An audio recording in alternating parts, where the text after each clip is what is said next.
Peace. How to use the biodynamic calendar in real life. If you've been wondering this question, I'm going to try and answer some of your questions around this today in this video because the biodynamic calendar reveals a map to master tasks in your life.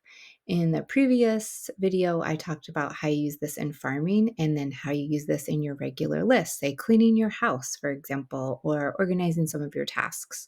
So I want to go a little deeper into how to use this in your life because when you put it into practice as you're stewarding the land, that's one thing. But when you want to take it off the field and apply it inside, say in your spiritual practice, how can biodynamics still apply? So, the second layer that you can implement for decreasing stress is a practice I call the altar map.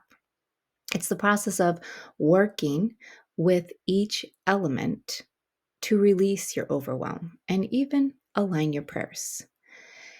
Your altar is a place to really slow down and connect. And so, whatever your spiritual practice is, whatever religion you follow, whatever daily practices you've already established, you might find that this is a way to help you really come into a more cosmic guidance around how to connect, slow down, and find yourself again in order to remember your purpose and what you're really here to give to the world. You can shift your mind around the role of the pain and the hardships in your life to see it as an opening for love.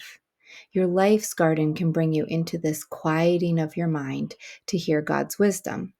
The key is to take time out from your busy life, from your long lists, so that you can pray or meditate or contemplate in your busy life.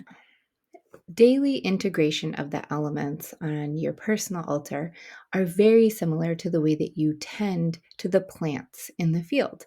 So we're using the same constellation key to fire, earth, air, water, and even ether in order to really do this practice. So perhaps you're out on your field and you're having an emotional day and you want to use that time to lay your emotions down out there, right?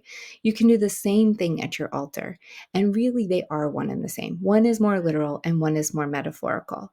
But the way that you connect to your elements to help label those feelings that are bothering you can be really instrumental in moving them out of you so you don't have long-term diseases from these experiences. Emptying your body and mind of emotions is the process of releasing them so that you can integrate your whole healed self on the path forward. It's just like taking out the compost in the field. So let's refer back to our biodynamic key and walk through how to use these elements as signifiers of release steps in your daily practice. Again, we have fire, earth, air, water, and then ether, which are those gray shaded out times where we are not gardening. Ether representing stillness in your practice, water correlating with the leaf of the plant, air to the flower, earth to the root, and fire with the fruit. You can very literally just use these as guidelines, or you can go a little bit deeper. So let's take a look. On a fire day, you could burn fire. So how would you potentially do this at your altar? Well, besides a candle, you can also do burnt offerings such as cedar. Maybe you're harvesting some of these from your garden, and that's a great way to bring it in.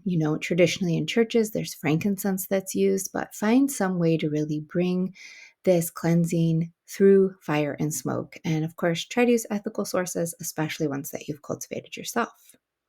In your contemplation, while you're in your prayer, your meditation practice, you could ask yourself on a fire day, is there another way of seeing this situation? And ask that guidance from your spiritual teacher. Use candlelight as a time to pray together before you eat. It's an opportunity to cultivate gratitude for the meal and connect with the God of your heart. You can draw pictures of fruit while you contemplate your harvest or the fruits of your labor. On an Earth Day, some of the ways that you might connect at your altar is literally working with soil, using a gem or a basket to represent the harvest that you're bringing in or the way that you're sharing your harvest. You can also still burn resins on days like this. But in your spiritual practice, you might be thinking more like how grounded you're feeling today, how connected you are to all of the parts of your life, how committed you are to your daily practice. On a water day, you may consider changing your bowl of water on your altar and using this reverence to really connect with the fact that the moon is in a water sign. When you drink water, you can really bring in that intention, offer it to your body, to your creator, and really sip this in a heavenly way. You can contemplate in your practice how you feel connected with your soul purpose or your life purpose. How is this moving out and flowing into all other facets of your life? You can potentially contemplate how your gifts are connected to how you show up in the world. You can also focus on how you're taking down these walls of separations, how you can really enter into oneness with those around you. On an air day at your altar, you could, yes, place flowers there, right? Put them on your altar, put them on your dining room table. You can also watch birds in a relationship with the way that they catch the wind, feel into that lightness, use more surrender on air days. You can put feathers on your altar or pictures of birds you resonate with. And then in your meditation or spiritual practice, you can notice spaciousness, inspiration. You can remind yourself that your mind is a servant and your heart can be fickle. So understand what it is that you're listening to, who it is that you're listening to, and how can you deepen your connection to holy discernment. On an ether day, you're going to be seeking more stillness. So you can find an object that reflects this. You can find a way to just sit in a longer stillness period.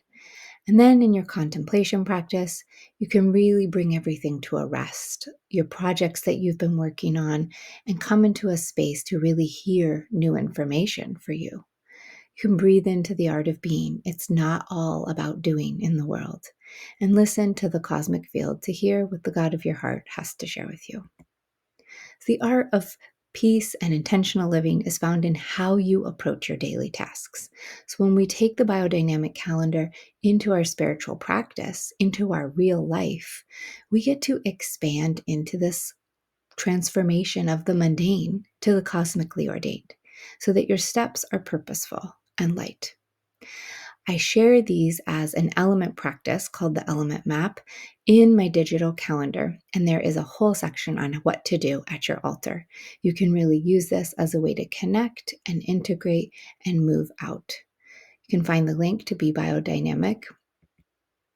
And I hope I've answered some questions on how to bring the biodynamic calendar into your real life. Peace.